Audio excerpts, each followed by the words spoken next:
Hi friends, வணக்கம். Welcome to Mani cooking and lifestyle. இன்றைக்கி நம்மளோட சேனலில் ரொம்ப டேஸ்டியான பிளைன் பிரியாணி, அதாவது குஸ்கா இன்றைக்கி நம்ம பண்ண போகிறோம். ரொம்ப சூப்பராக, அது ரொம்ப சிம்பிளான மெத்தடில் தம் போட்டு நம்ம பண்ண போகிறோம். வாங்க அது எப்படி பண்ணலான்னு பார்க்கலாம். அதுக்கு முன்னாடி நம்ம சேனலை மறக்காமல் சப்ஸ்கிரைப் பண்ணிடுங்க. பக்கத்தில் இருக்கிற பெல் ஐக்கானையும் ப்ரெஸ் பண்ணிடுங்க. வீடியோவை ஸ்கிப் பண்ணாமல் பாருங்கள். அப்போ தான் இடையில சொல்ல டிப்ஸும் தெரியும்.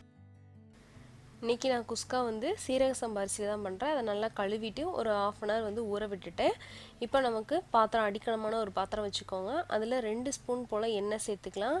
2 ஸ்பூன் போல் நெய் சேர்த்துக்கலாம். சேர்த்துட்டு நல்லா சூடானதும் இதில் நம்ம தேவையான மசாலா சேர்க்க போகிறோம். பிரியாணி மசாலா, பட்டை, கிராம்பு, ஏலக்காய், அதோட பிரியாணி இலை சேர்த்து லைட்டாக ஒரு நிமிஷம் அதை எண்ணெயிலே நல்லா ஃப்ரை பண்ணிடலாம்.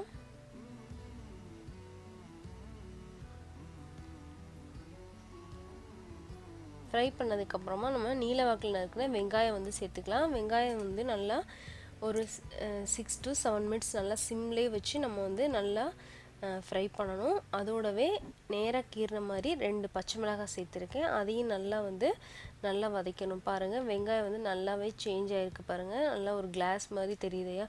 இந்த அளவுக்கு நம்ம வந்து வதக்கினா நம்மளுக்கு நல்ல ஒரு டேஸ்ட் இருக்கும்.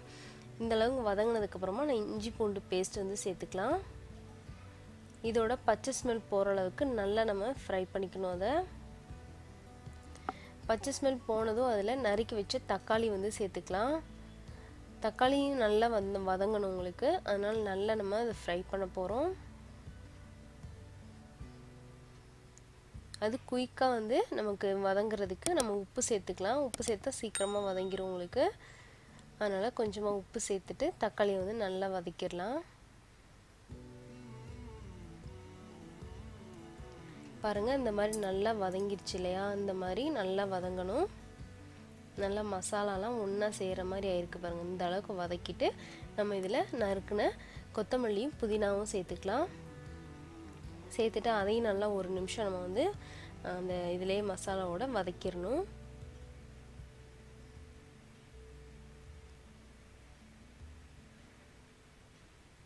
இப்போ இதில் கொஞ்சமாக மஞ்சள் தூள், அதோட காரத்துக்கு சில்லி பவுடர் ஆட் பண்ணிக்கலாம். மிளகாய் ஆட் பண்ணியிருக்கோம், அதனால் பார்த்து காரம் அட்ஜஸ்ட் பண்ணிக்கோங்க.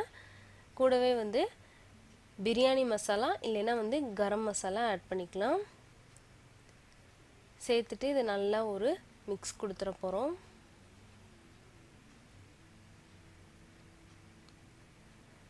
பாருங்கள், இப்போ நல்லா வந்து மசாலா ஸ்மெல்லே வந்து சூப்பராக வரும். நல்லா வந்து பிளெண்ட் பண்ணியாச்சு. இந்த டயத்தில் நம்ம 1 கப் போல் தயிர் சேர்த்துக்கலாம். அதில் தயிர் வந்து பிரியாணி மாதிரி ஐட்டத்துக்கெலாம் வந்து ஒரு சூப்பரான ஃப்ளேவர் கொடுக்குங்க. இது 1 கப் சேர்த்துட்டு அதையும் நல்லா மிக்ஸ் பண்ணிடலாம்.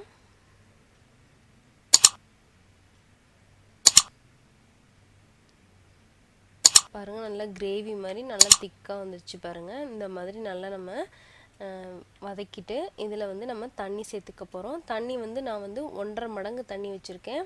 சீரக சம்பா அரிசி வந்து கொஞ்சம் குயிக்காகவே வந்து குக் ஆயிரும். அதுவும் இல்லாமல் நம்ம ஊற வேற வச்சுருக்கனால ரொம்ப சீக்கிரமாக குக் ஆயிரும். அதனால் 1.5 மடங்கு மட்டும் தண்ணி சேர்த்துருக்கேன். தண்ணி சேர்த்து அதோட தேவையான அளவு உப்பும் சேர்த்துட்டு மூடி வச்சாச்சு. அது நல்லா கொதிக்கட்டும். பாருங்கள், இப்போ நல்லா தண்ணி வந்து கொதிச்சிடுச்சு. இந்த ஸ்டேஜில் நம்ம ஊற வச்சுருக்க அரிசியை வந்து சேர்த்துக்கலாம். அரிசி சேர்த்துட்டு நல்லா ஒரு மிக்ஸ் கொடுத்துடலாம். இப்போ நல்லா ஒரு மிக்ஸ் கொடுத்தாச்சு. இப்போ இதை நம்ம குக் பண்ண போகிறோம். அரிசி வந்து நல்லா குக் ஆகிறதுக்காக மூடி வச்சு ஒரு மீடியம் ஃப்ளேமில் வச்சிடலாம். ஒரு 5 to 6 மினிட்ஸில் நமக்கு நல்லா தண்ணியெல்லாம் வந்து அப்சர்வ் ஆகி நல்லா ரைஸ் வந்து ஒரு 75% வரைக்கும் நல்லாவே குக் ஆயிரும். பாருங்கள், உங்களுக்கே தெரியும். நல்லா அரிசி வந்து ஓரளவுக்கு குக் ஆயிடுச்சு. இதை இப்போ நம்ம தம்மில் வச்சாலே நல்லா நமக்கு குக் ஆயிரும். அதுக்கு ஒரு தோசைக்கல்லை வச்சு அது மேலே நான் வந்து இந்த பிரியாணி பாத்திரத்தை வச்சுருக்கேன். இப்போ அது அப்படியே மூடி வைக்கும்போது நமக்கு வந்து நல்லா கொஞ்சம் ஆவியெலாம் போகிற மாதிரி இருந்தது. அதனால் ஒரு ஈர துணியை வச்சு அதை மூடி வச்சுருக்கிறேன்.